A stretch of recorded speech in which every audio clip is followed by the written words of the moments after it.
listening to the Ice Prep Podcast. Here's your hosts, Brian and Pat. And welcome to episode 18 of the Ice Prep Podcast. A gloomy day. Yeah. But hey, it's not snowing for once. I guess last week it was like ridiculously nice out. This weekend. How's everything going, Pat? It's going all right. Actually, I didn't even tell you this before we usually have like a little bit of banter back and forth. But no, I woke up and I was worried I had what you had. I was not doing well. Yeah, my stomach was very, very angry. So thankfully, I'm pretty sure that I'm now in better shape. It just was like, I felt like I was at like the peak of a hill and I was going to roll down one way and it was going to be bad. Or I was going to be able to just casually stroll down the other and I was going to be okay. And I thankfully was the second. So I was the latter of the two, and that I'm feeling all right now. Trust me, if you had it, there's nothing casual. There's no casual stroll involved in that. So I'm glad to hear that. It is not fun having gotten it twice now. Yeah. And you look online and you see more and more people are getting it. I don't know what it is, but it's going through everywhere right now. Yeah. I hope you don't get it. And I think that's all kind of we have to talk about with that. Yeah, I don't want to get into any details of what occurred. But it's been a busy week since we last talked. Obviously, Monday was the trade deadline. Sunday was the fun day. That's when most of the big names seem to have moved, except for, Monday did have its fun. So do you want to quickly go over, just like rapid fire, what happened with the trade deadline? Yeah, like I won't even go into like the details of it, but for any Leafs listeners, obviously you know that Giordano and Blackwell went to Toronto. They came from Seattle. Then from there, Giroux, they answered the question, where is he going to go? He ended up in Florida because, if he's going to retire, why not in Florida? Then New York did sneaky moves that really, I feel like they added quite a good amount of talent, and they did Vetrano, Kopp, and Mott, all of them. And you know what made me feel so good about that? They make all those moves, and then the Devils chase out Igor Shesterkin on their first game with all those players. It was like, yes, thank you. Well, I mean, the first few games are going to be a bit of growing pains. Like, no matter what team you are, no matter how good you are, there are going to be some growing pains when you get even just one new player that's supposed to be a solid asset on the team. Different play styles, everything like that. It just takes time. So you're going to notice a little bit of a dip in play for some teams. I can still feel good about that one, though. Oh, absolutely. I'm not trying to cheapen that win because that was so satisfying to see. Then from there, Pittsburgh got in on the action with Ricky Rax. So Raquel went over. That was super late, too, on Monday. That was right near the deadline. People thought he wasn't going to be traded, and all day, you and I messaging back and forth being like, so is Raquel not going anywhere? Is Pittsburgh not doing anything? And there he goes. Yeah, actually, I was really surprised how little Pittsburgh did, but Raquel was a really big piece to add. So it's kind of one of those, they probably could only do that. There was most likely not much more wiggle room cap-wise. Then for me, there was more additions to the Avalanche team, and the big one was Lehkonen.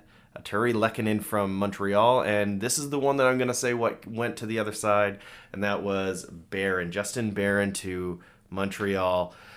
That one stings. The Habs are going to love him. Yeah, nobody on the Habs plays like him.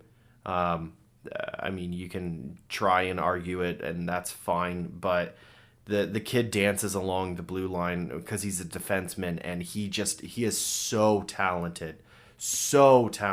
But Colorado's a depth of talent, and especially on the blue line, it's a tough one.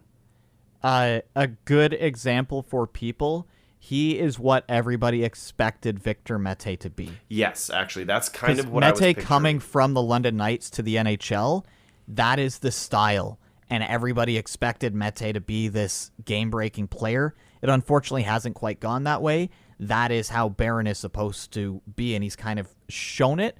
So, and yeah, as you said, he wouldn't really get playtime on the Avs. So, No. And bringing in Artturi Lehkonen, that is one of those potentially game-changing bottom 6 pieces that can slot up in your top 6 as well. Yeah, so it's not to say that they pretty much dumped Baron because they're like, screw it. No, it was Lehkonen is a really good scoop. It's a really important piece. Same with they got Cogliano as well from San Jose. But we'll keep going.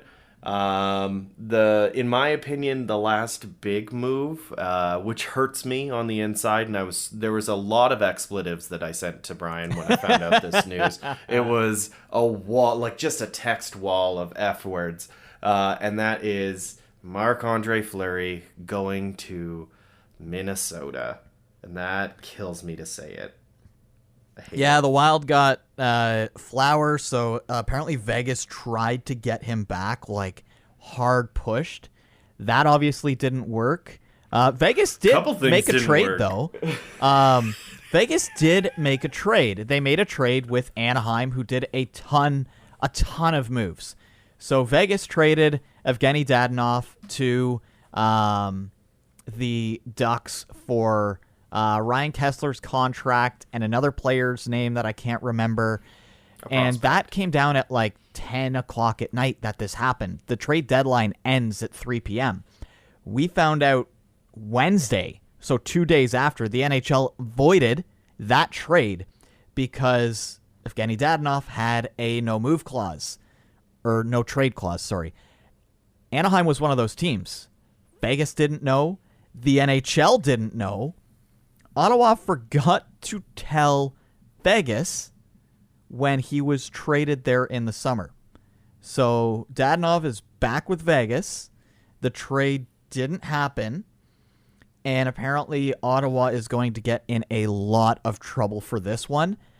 But Pat and I love talking about like the NHL becoming chaos. This is the craziest one because Vegas is so screwed. Oh, they cannot activate 2 players that they want to bring off LTIR right now in Alec Martinez and Mark Stone. This trade would have allowed both. They can't do that now. Yeah, they are stuck. They traded for Kessler's contract specifically to not only get rid of Dadonov. It's not that he wasn't a good player. He is a pretty good player. He just wasn't working that well in Vegas. But to get that cap space off of their list, and then also to get Kessler's LTIR, because, that's a fortune. So here they are thinking, we're Golden Knights, that we're going to be able to do this. And then they just screw themselves over. And as a fan of a team in the West area, in that division, as a team that's been hurt and beaten up so many times by the Vegas, not the vegan Golden Knights. The vegan Golden Knights. Maybe I am still a little sick. But it is so satisfying to see them not only out of a wild card spot, but also in such a stupid position because they were just like, we can get whoever we want and the cap is imaginary. No, it's not. And this is what happens when you screw around. When you screw around, you find out. And they found out. And that makes me so satisfyingly happy. And this saga isn't done because you weren't aware of this. A lot of people actually aren't. Is that you can still make trades after the trade deadline. Mm-hmm. Those players cannot play in the playoffs. So, for example, 2 non-playoff teams, they could just keep doing trades if they wanted to. It doesn't matter. They won't go in. Vegas still needs to get these players activated. They still need to do something. There are only a handful of teams that they can trade with. That's going to cost them an absolute fortune if they want to do this. So Vegas is so screwed. As of right now, they have a 25% chance to make the playoffs. That's not good. No. They actually have a higher chance to win the Stanley Cup than they have to make it into the playoffs right now. That is how stacked Vegas roster is. They just don't have it right now because of injuries, because of LTIR. They tried to play the Tampa Bay Lightning game, and they failed miserably. So this saga is still ongoing. It is still so fun because they're going to have to do something. Yeah, but Shea it's going to cost them a lot now.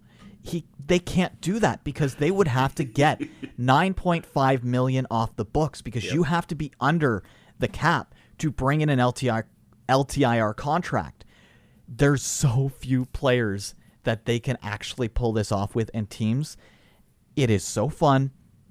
Vegas may miss the playoffs, and if they do, teams like New Jersey, Montreal, Buffalo, Anaheim, teams that are kind of they're starting to come back up. Oh, it's going to be a feeding frenzy because Vegas is going to blow it up. Oh yeah, and I'm really, really, really excited because I'm going to go see them, and I'm so excited to see New Jersey just beat the ever-loving crap out of this team in a full barn of people that'll probably be wearing Golden Knights stuff, and they're going to lose because they're doing so poorly because they can't play their players. They have a team, they have a roster that they have crafted, and they can't play a bunch of them. It is literally like an NHL 22 roster where you trade away all your stuff and you get all these superstars, and you're like, oh, there's no way I can lose now. Injury, and you're screwed. Yep. That's the Vegas Golden Knights. It's isn't it fun? I know, and I don't want to spend too much time on it because we're, podcast number 662,000 to talk about this. So, yes, keep an eye on the Dadonov stuff. The one thing that just out of all of it, though, I do really feel for Dadonov. That sucks. Oh, yeah. And everybody every player that was a part of that trade, that really sucks. I feel so bad for them, and I feel like for some reason he's gonna have this tarnished name in Vegas, and they're gonna play him like garbage on purpose and just drag him through the mud just because they screwed up. So I hope the fans don't turn on him. I hope the fans just love him for this. It's not his fault. No. You mentioned Jersey. Yes. New Jersey, that is. I want to talk about what happened Wednesday night, sort of. So that's the next generation game, Leafs and Devils. Leafs got the win there, which was bound to happen. Devils are on a back-to-back. The Leafs are the better team. Yeah. They start Mrazek. I don't care about the game. I want to talk about how phenomenal those Bieber jerseys are that the Leafs unveiled. And the reason why, you and I have, we've kind of figured this one out. No offense to anybody, but if you were finished high school in the early to mid 1990s, you probably hate this jersey. Yeah, the other way I kind of look at it was if your profile picture on Twitter or Facebook is 70% your chin. Okay, that's a little more harsh than mine. Or you're sitting in your truck, looking away from the camera. The sunglasses have to be on at that point, and exactly. The hat. And you got a Canadian flag in your profile name on Twitter. You probably don't like it because you're afraid of change. I don't care. I'm not going to mince words. It's as simple as that. They are fantastic and the whole thing is, this jersey is aimed at a younger audience. It's not aimed at the person who's been a Leaf fan for their entire life, that bleeds blue and white, that remembers back when Gretzky had it, lost it, all that stuff, or Gretzky tripped, I can't even remember who. They don't care about you in this circumstance. No. This is about bringing in new fans. Yeah.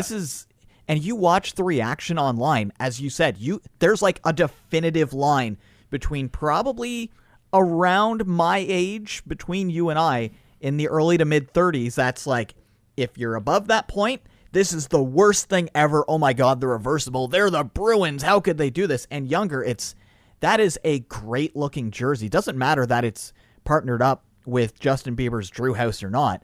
I think it looks great. The fact that it's reversible, absolutely genius. I put that as, think baseball.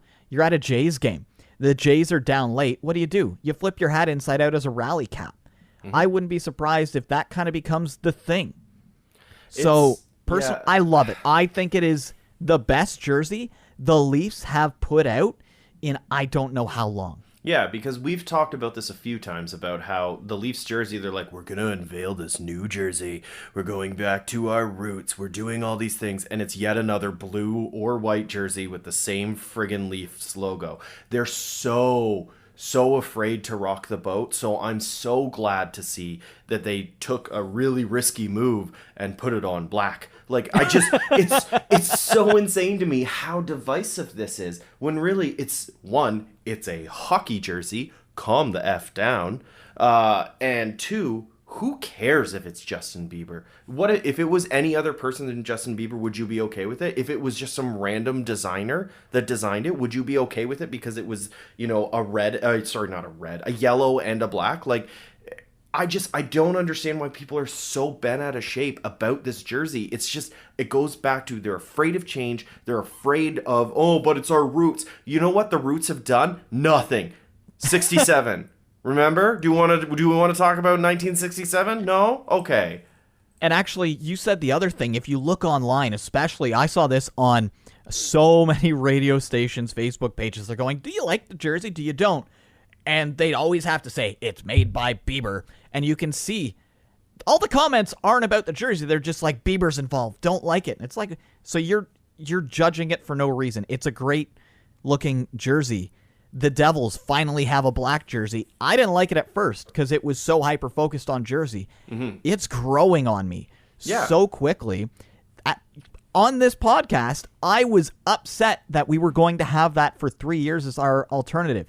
The rumor is that's going to be the Leafs one for 3 years as well. It's why they can get away with wearing it. So you don't like it, too bad. You're going to see it a lot.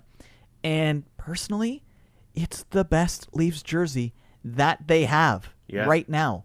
I 100%. Get that people don't want to change, but as you said, what is not changing done for them? Nothing. Yeah. So maybe this is their good luck charm. Maybe this is what they run to the Stanley Cup. At this, like, they go, you know what? We've won every single game. This is what the Avs did when they pulled out their third jerseys, the dark blue with the Colorado Sea in the mountain. They found that they played better in those jerseys throughout the season. So they said, you know what? We're not going to use our typical home. We're going to use our third jerseys. And that's what we're going to run with. And I mean, yeah, they didn't make it to the end, which, sucks. Absolutely. But maybe that's the same situation with these jerseys. If that's the case, oh no, you poor fragile old people that are going to be afraid of seeing a black jersey. Well, you see, there's certain teams in the league that completely changed their home and away jerseys because they have traditions that they do. You've got the sea of red. You've got the white out. You know that you won't see the Oilers probably rock the dark blue that almost looks black during the playoffs for whatever reason. Mm-hmm. So, well, Calgary did it. They did the super bright. Remember the one I didn't really like it because it was just like obnoxiously orange, to me at least, or was it red? Because they had a good record during the regular season with it. Exactly. So who knows? Play the hot hand. You play the hot hand going into the playoffs, and you play the jersey that does well. I wanted to bring that up because there's such a divide, and it is honestly, there's like a magic line about a certain age where it's like, okay, this is cool, and this is the worst thing ever. So who knows? And then can we talk about a few other jerseys quick? I know we don't have it on the list here because you sent me one. I can't remember the city that the Reign play for, but they're the Los Angeles Kings. Oh, the Ontario Reign. AHL team. Yes, the Ontario Reign. They did something that we've never seen in the NHL. They actually wore their Hockey Fights Cancer jerseys, the ones that you wear in warm-up, during a hockey game. Mm-hmm. They had purple instead of the gray everywhere. It looked great. Why can't we see that with teams like New Jersey and Vancouver, who have brought in these amazing artists? Both of them have had unbelievable pre-game jerseys that we don't get to see. If you're on Twitter, you see them.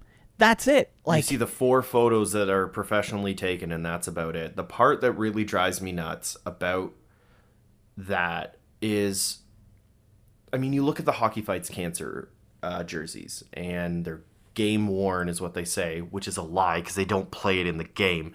But the whole point like, congrats, you made all the ads pink or purple. Yeah, which, like, yes, I'm glad they're doing it, but the whole point of those third jerseys or those unique jerseys for these specific events is to bring awareness, right? So you look at the Hockey Fights Cancer. I mean, even the Military Appreciation Night. You had the Lunar New Year for Vancouver that was so good. You've got the Pride ones, the Pride one for Vancouver. I almost bought so much merch. I looked at it multiple times and almost bought it because it's so nice. The whole point of it is to raise awareness and raise funds for these communities that require it. And yet they won't wear it on the ice to show the support. They'll wear it in their warm-ups, but they won't wear it on the ice. It's so contradictory but I mean, it's the NHL, so of course they're going to make a stupid decision. But it's just like, the whole point is to be like, we support this. Here's this jersey that's custom made for it. And then they don't even play in it. So it just completely negates the whole awareness because most people won't watch the pregame. It's like in baseball. For a lot of the Military Appreciation Nights, they wear the camo ones. They don't just wear it for batting practice. They wear it for the entire game. Like, I hope that this is something that with teams like Vancouver, New Jersey, Carolina, that have been a big part of it, Edmonton started to join in it as well, that they push towards the NHL to be like, let us wear these during a game. Well, I mean, this isn't on the list either, but the Hockey is for Everyone initiative is gone, so I don't know if they're going to do that. They silently removed that for unknown reasons. They say it's because they wanted to stretch the net wider to be more inclusive to other initiatives. But the problem is there's no communication about that. They completely silenced that movement. And I mean, hell, they didn't update their site for ages. I think it was it Sarah Sivian? I can't remember. But I think she's a Rangers reporter, stumbled across it. Sivian's Carolina. Yeah, it was Canes then, yeah. So she stumbled across it because she went to the website and saw that, like, OEL was the representative for Hockey is for Everyone from Arizona on the NHL website. And then once she started posting about it, they took down the pages. So they're literally trying to hide the fact that they removed this. And it just goes back to the words that I said. So of course the NHL is going to do a stupid decision because that's what this is. It's absolutely stupid. They have to right this wrong.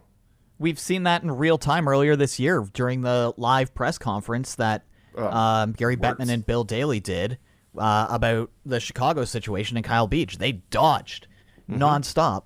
So the NHL is afraid of change. That's like the scariest thing, the monster in their closet. This is such a small and minuscule and stupid thing that you and I like to talk about. These jerseys, they only wear them in pregame. Why can't they wear them during the game? Even if you watch the television broadcast when those games are happening, it's a 2-second feature in the pregame. Yep. They never take a moment during the broadcast like, hey, instead of a commercial break, let's highlight and feature this. It's like, no, here's a 2-second picture. Wouldn't it be better to have that the entire time and then you've got those in-between segments? Like, it's so stupid. See, you are wrong because there is one example that completely breaks that. And that is the Justin Bieber jersey. That was the only one that they spent almost the whole game talking about. And I know it was a new third jersey and they're actually wearing it, but when it comes to jerseys and stuff like that. But that's not to support anything. That's just a collaboration. And I mean, it's new and exciting because, hey, and then you can look at the Raptors, and they did the same thing with Drake, and they're still doing the exact same thing with Drake, and it's, hey, this big collaboration with one of the biggest celebrities on the planet. That's great. And everyone loved those ones. Yes. Like, the Raptors win the NBA championship not wearing the Raptors logo. They wear it wearing North. That's one of those things that people argue over, but at the same time, the NHL is so backwards on so many things, and this is one, especially the last few years when you've got these teams that are trying to get these initiatives out. Who was it? The Los Angeles Kings. This is not an initiative. It was for Star Wars Night. They had the best Star Wars Night jerseys I have ever seen in my life. You want to talk about the NHL being able to bring in new fans? Let the LA Kings wear those jerseys on the ice. Like, I know. And I mean, I went looking for it everywhere. and it's impossible to find. So unless you want to pay thousands for the game worn, also known as pre-game potentially worn jersey. Yeah. I don't know. We could yet again ramble about jerseys for way too long, and I don't think we should. I think what we need to do, this is just a hard cut move over, and that is the last 10 games has been pretty rough for a lot of the top teams in the league. Yeah, well, looking at the list, okay, so we'll play with Gary Bettman's if you have an overtime loss, you're still above 50%. Mm-hmm. There's only one team that is in the top 10 that is under 500, which, all things considered, that's pretty good. That's how you get into the playoffs. Yep. Of course, then you look at the list, and, well, a bunch of them are in the East except for 2. Yeah. So there's no way that, like, the East has been locked in for a while. The West, it's bad news if you're not Colorado or Calgary at this point, though. But, I mean, the last 10, Colorado 5-4-1, Florida. So I'm going down from 1st to 10th. Colorado 5-4-1, Florida, they're doing okay, 7-2-1. That's decent. Then you've got Carolina 5-4-1, Pittsburgh 6-2-2, Toronto 5-4-1, New York Rangers 6-4-0. Tampa Bay 4-6-0, so they've lost 6 out of their last 10. Boston 7-2-1, they're creeping up, and they're going to take New York's spot if they keep playing this well. Calgary 6-3-1, which I feel like I did the math wrong there, and then Washington 7-2-1. So these are your top 10 teams, and they're playing mid-range hockey. So I know that you're reading off our document there, but I just want to play a quick West Coast game with you of the same thing. So we know that in the Central, the top 5 teams are pretty much all battling for a spot. I'm not going to include Winnipeg in this. Yeah. In the Pacific, you can technically say there's 5 as well, going down towards Vancouver, even though they have the same amount of points as Winnipeg. So we'll include Winnipeg then. So there's 11 teams. Of those 11 teams in the West, which 2 have like a completely net positive record at this point in the last 10? Like, what do you mean? You can't be like 5-4-1 because technically you're not at a 500. Okay, actually, so hold on. who's 1, 2? There's actually more than I thought. But we'll say which team do you think has the best record in the last 10? It kind of is surprising for me. And which do you think is the worst? Worst should be easy. Worst in the last 10? It's not Arizona. No, of the 11 teams that can fight for a playoff spot in the West. Oh. So you've got the top 6 in the Vegas Central is and at the top 5 bottom. in the Pacific. Yes. Can you name the team just one above them? Dallas. St. Louis. Oh. 3-4-3 in their last 10. That gap that they had on Minnesota and Nashville, it's 1 point right now. That is not good for the Blues. Oh, I Which love team it. has the best record in the last 10 of those 11 teams? Who has the best? Yep.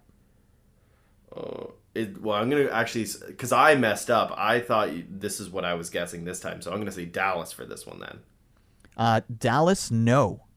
Oh. Dallas is 6-4-0. There is one better record than that. Oh, then it's the Coyotes. 6-3-1. The Coyotes are not making the playoffs, Pat. I know, but they're doing better. I said playoff teams. This is going on too long. It is. Nashville, 7-3-0. Oh, okay, yeah. So Nashville, that is how you can see. They're 4th in the Central right now. Yes, they've played more games than St. Louis and Minnesota, but they are climbing up. Yeah. Minnesota 6-3-1, so they're positive there, but they're in the East. Duchesne. Yeah, in the East, everything's locked in, so every other team doesn't matter. In the West, though, there's this logjam between essentially Minnesota, Nashville, Dallas, Winnipeg, LA, and Vancouver that are all kind of like net positive. So this could come down to the last couple games in the West to decide not 1 or 2 spots, but everything except for the top of your division. Yeah, it's nutty. Like, I had it on the list here, the wild card race. Dallas has 73 points, Vegas has 72, Winnipeg has 70, and Vancouver has 70. The game discrepancies are between 62 and 66 games played. So not too wide of a gap when it comes to that. So And at this point, too, you're only playing... East is only playing East, and West is only playing West, if I'm not mistaken. So that's when it gets fun. There's a few outliers. That's when it gets fun because, for example, a game of like Vancouver-Dallas, that can be anywhere from a 6-point game to a 2-point game. Well, it reminds... And that is so scary for every other team. Sorry, a 5-point to a 2-point. Yeah, and the other thing that is interesting, too, is with these games, like I'm so excited for them because even in the East, you're seeing these games that it's like you said, it's pretty much locked except for maybe where they like who plays who at this point. Yeah, that's the only difference in the East. But you've got teams in there that are already playing playoff hockey, and I go to Carolina, Tampa. That I cannot wait. Oh my God, they need to play in the playoffs. It was Kucherov. Tuesday night or Monday night? I can't remember which night that was. I believe it was Tuesday, possibly. Okay, I'll look that up quick so we know. But more or less what happened, for those that may not have seen it, at the end of the game, I don't know. I didn't watch the game, so I can't really tell you what caused the escalation. But more or less the game ended. Tampa lost to Carolina. And then Kucherov and Sebastian Aho, who I didn't know could like chirp people and aggravate people. Oh, they were jawing good. Both teams were on the ice, and they were all pretty angry at each other. Mind you, it felt more like a baseball benches clear, just because it was like everybody. But you don't see that after a game ends in hockey very often. Especially in regular season. And that was immediately you and I messaging being like, so there's a chance that they could play each other in the first round of the playoffs. And the chance of that right now is if Boston leapfrogs Tampa, which they are 1 point behind, but they've played one more game, that would be the matchup. Yeah, it could be good. And see, and that's the stuff that I love right now, is that everybody's fighting for position on that side, and in the West, everybody's fighting for just anything and everything. Making it in? Yeah. It's insane. I love it. Yeah, at least the West is making up for the fact that the East, it is locked in. It is so boring in that regard. But like even tonight, there's Tampa Bay Thursday, obviously. Tampa Bay taking on Boston. 2 playoff teams. One of the outliers, Dallas playing Carolina. So that is such an important game for Dallas. Vancouver taking on Minnesota. Nashville taking on Vegas. So it's on almost every single night now in these remaining 20 to 15, 16 games for teams. It has become so important. And we're at almost that must-watch hockey for any team that has a sniffing chance at the playoffs, because it's going to get nasty. And this is when it's fun, because it's nasty hockey. It's almost playoff hockey, except the refs still properly call games. Do they actually? And I'm not. You mean like how Giordano tripped player last night and then told the refs, "Hey, I didn't trip him," and he actually tripped him and no penalty happened. So, I mean, there's going to be so like the amount of people that like just the Leafs feed. Any single time there's a tiny nudge of a player, they're like, oh my God, the refs, oh my God. Like, it's one of the reasons why I love following Leafs fans, and also one of the reasons I hate following Leafs fans. I love their salty tears, but at the same time, I'm just so annoyed with them being like, oh, the Leafs, oh my God, we're getting beaten up by the refs. It's just like everybody gets bad calls. Like, I've seen so many times Colorado win, I'm like, ooh, boy, they should not have. Ooh, they snuck away with that win because of that bad call. But you know what happens the next night? They lose because of a bad call. It's like an ebb and flow. That's hockey, though. It's, well, unfortunately, that's the situation we're in. Do you know whose fault it is? Not the hockey team's fault. It is the commissioner's friggin' fault. Stop blaming the other hockey team. Stop being like, look at this. It's just like, it's the refs.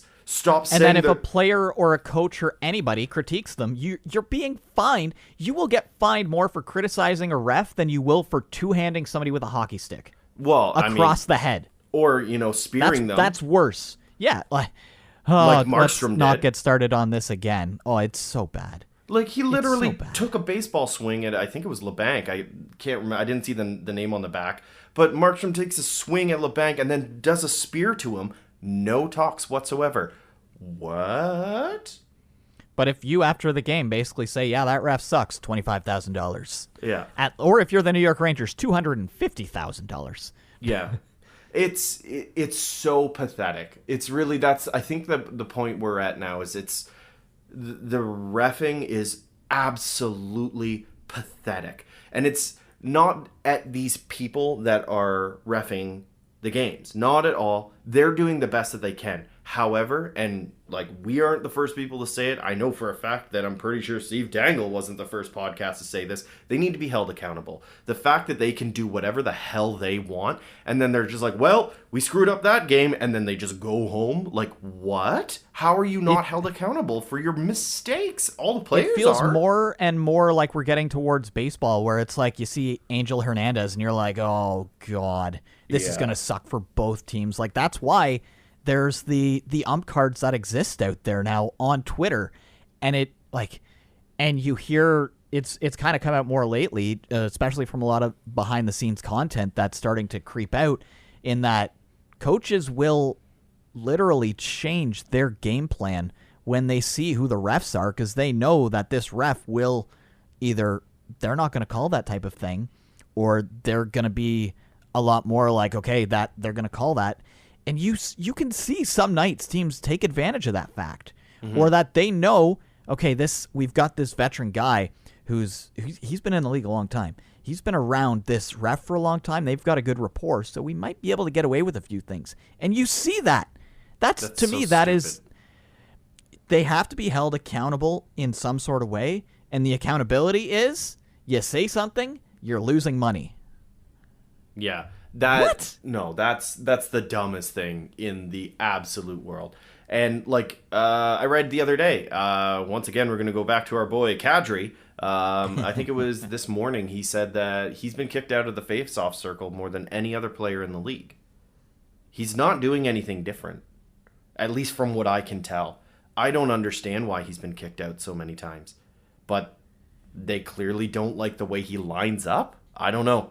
But yeah, it's one of those weird things. But no, it shouldn't be a weird thing, though. You know what the worst part is? You know what the worst part is? This is one of the most publicly talked about things in all of the NHL on any podcast, any radio show, any panel. Yeah, nothing's going to change because the man at the helm he's basically got these bars that aren't going to turn the ship no matter what happens, and we've seen that. So we're just yelling at nothing at this point. We are old men yelling at clouds because Gary Bettman will not change a thing. Yeah, and it's just frustrating, and it's disappointing because this is clearly a sport and a thing that we enjoy quite a bit, and it's starting to sour it, and they're going to lose fans because of it.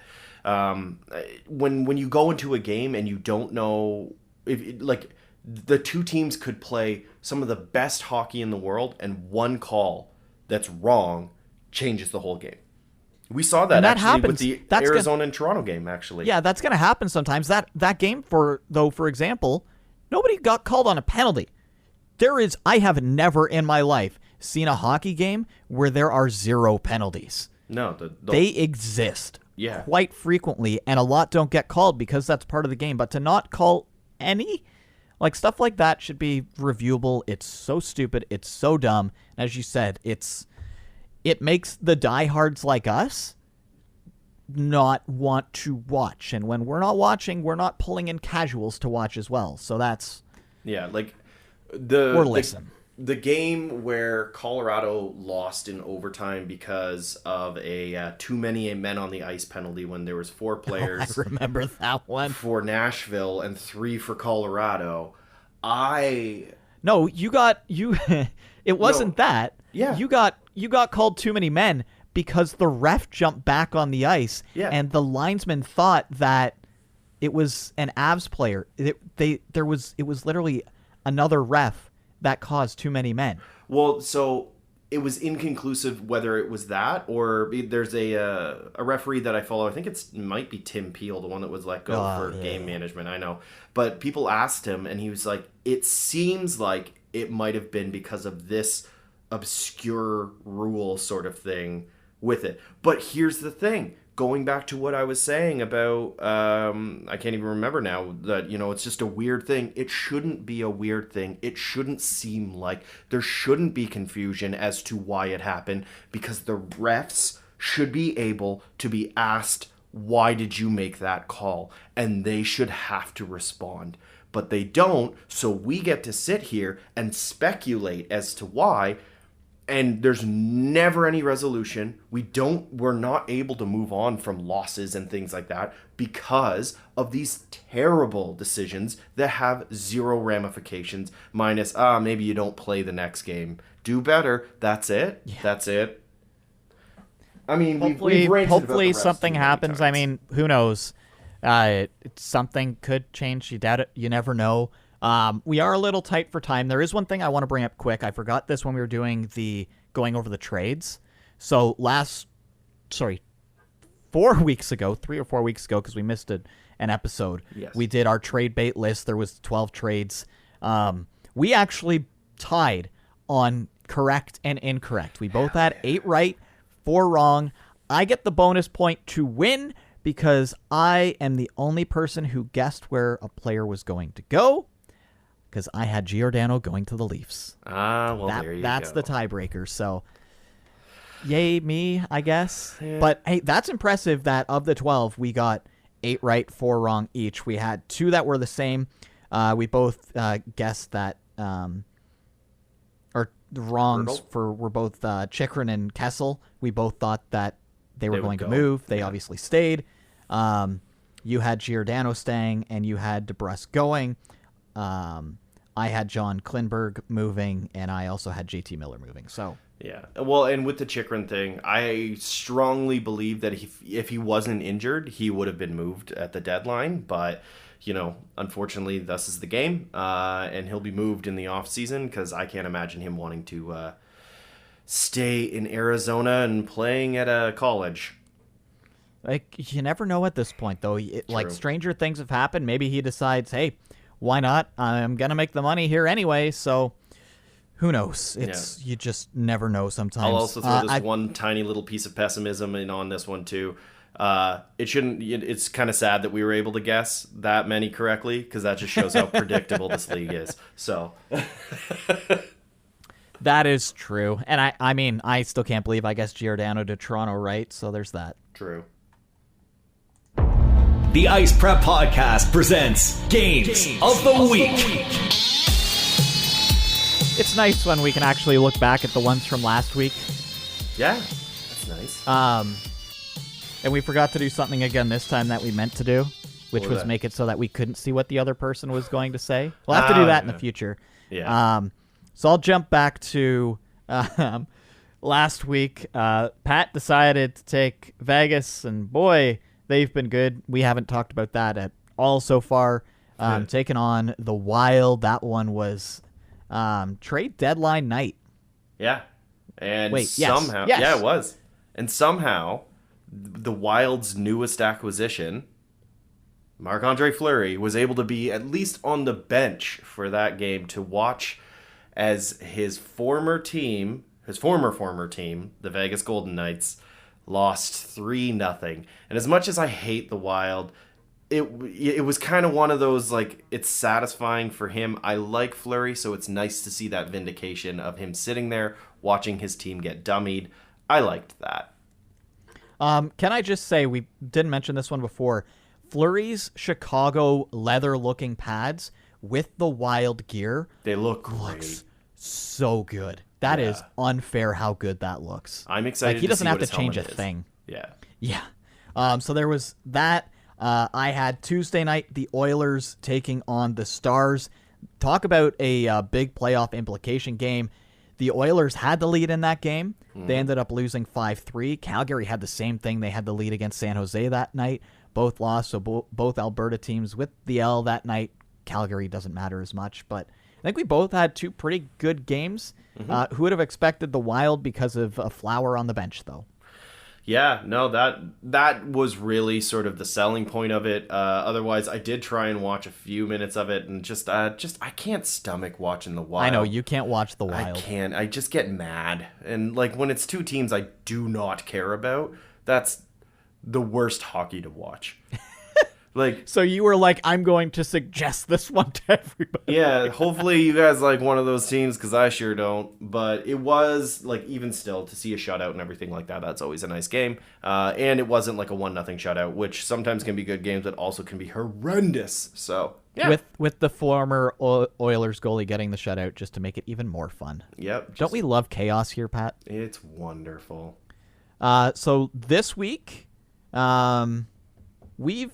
Between the two of us, we've stuck fully with the East Coast, teams that are all locked and potential first-round matchups. Yeah, I'm excited for mine. I'm going to carve out time to watch this one. Yeah, no kidding. We'll start with mine just because chronologically it will happen first. That is Sunday night at 7 o'clock. The Leafs will be coming off of a back-to-back on this one because they played Saturday night as well. And that's against Montreal, which early on in the season you'd be like, now you're like, oh. So who starts? yeah, who starts on that one? Is it Shalgren or is it Mrazek, or do we see the double dip? Because, I mean, Montreal can score again, so after the Leafs just played the Devils, do you want to test Mrazek? That's a tough position for the Leafs to be in. That's a coin flip. That should, yeah, because I don't know if you know this, the Panthers score a lot against everyone. They're the team with the most goals in the league. So that should be an interesting game. Well, if the Leafs play against Florida like they did against New Jersey, they are going to get absolutely crushed. Yeah, and I mean, it goes back to what we were talking about a while ago with the playoff games. These are going to be, both of the ones that we chose are playoff style games, and this should feel like one. If it doesn't, there's one team I'm willing to put my money on that doesn't show up and play like a playoff game, and that would be the Leafs, because they are known for not showing up. You know, yell at me all you want, but it's true.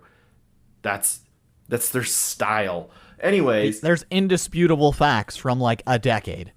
At least. With mine, I have gone to Tuesday at 7 o'clock. So thankfully, I'm not choosing a late game like I always tend to. And I am going with the rematch from this week. Apart. 1 week apart. So they're still going to be hot, of Carolina versus Tampa. So they're going to be in Tampa this time in comparison to when they're in Carolina. So it's different barn, but you know that in Tampa the fans are gonna be angry. There's going to be heat. It is going to be a battle, and I am very excited for it. There's literally a battle for Alberta this week, and we chose two other games instead. Yeah, it's crazy. And this, going into this, my brain is like, please be like early 2000s, mid 2010s Battle of the Hudson River style thing, when if the Rangers and Devils were playing, you had to watch because it was going to be nasty. And that's what I'm hoping from this game, because both teams kind of sneaky dirty. Tampa especially, but I'm really hoping this is one of those games where Rod Brind'Amour on the bench, his face goes redder than the jerseys. Yeah, like it's such a good matchup. These teams are also so good. Like the two of them, like obviously Tampa's the defending champs. You know, they've got the title belt, and you've got Carolina, who have just been, you know, they're the what is it? What did what's his face always win? Rey Mysterio Jr. The lightweight? No. It was like the International or something like that. The Intercontinental? Intercontinental. So they are the Intercontinental champs. You've got the Tampa Bay Lightning, who are the current reigning champs. They're going head to head. I don't know. I'm really excited for this one. It should be a playoff matchup, one way or another. Either it's first round or second round. One way or another, they need to play each other in the playoffs, and I'm so excited for this one. Yeah, and what else is fun? I was mentioning Brindamore. The coach for the Bolts has actually been kicked out of a game this year in John Cooper. So it's not like the benches don't get heated anyway. So I personally think that your game will be more fun in that regard. But watch it be the most boring game that ever happens. It's be like the most reffed game in the world. There's 42 penalties and they're all just hooking and tripping and that's it. They cut the camera to the penalty box and both teams, there's more players there than there are on their bench. Yeah. That would be what it would be, actually. If I was going to predict anything, that's what it would be. The refs doing the things wrong again. Yeah, this is what's fun though, is you look forward from now until the end of April, almost every single night there is a game that you can look at that is like, oh, there's playoff implications. Unless you've obviously got games where it's like involving Montreal or New Jersey or Arizona or Seattle. But if they're playing a team that's trying to go in, there's a lot of things that can happen because there's still a lot of jockeying. So don't count out some of those bottom tier teams if your team's playing them, because that's when you get into trouble. Absolutely. That's what the Leafs are unfortunately known for this season, they're playing down instead of playing consistent. So yeah, the next couple weeks is going to be really, really, really good hockey. Leading into the playoffs, and I think that's a good spot to call it for this week. Bit of a shorter episode, but what a crazy week. And what's really fun is that there's probably still going to be trades, and the best part is Vegas can trade as many players as they want. They could bring in a goalie. They can't play any of those players that they bring in the playoffs. So I wouldn't be surprised if we see Vegas do trades to basically bring in like a ringer to get them to the playoffs, because that's all they need. Because once you get to the playoffs, cap doesn't matter. Well, and not to mention, I'm just sitting there, and that the GM's going to be sitting watching every single game on, like, it's going to look like the Batman screens everywhere, just waiting to see if somebody gets hurt. Just, where's my next target? Where am I going to scoop this up? So he's just going to have nothing but the Minnesota Wild on all of his screens because they are going to hurt everyone.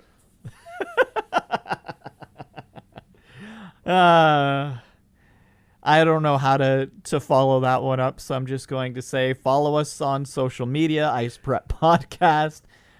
Thank you for listening wherever you are. I know a lot of you are listening through Apple Podcasts as well on Spotify, so thank you very much.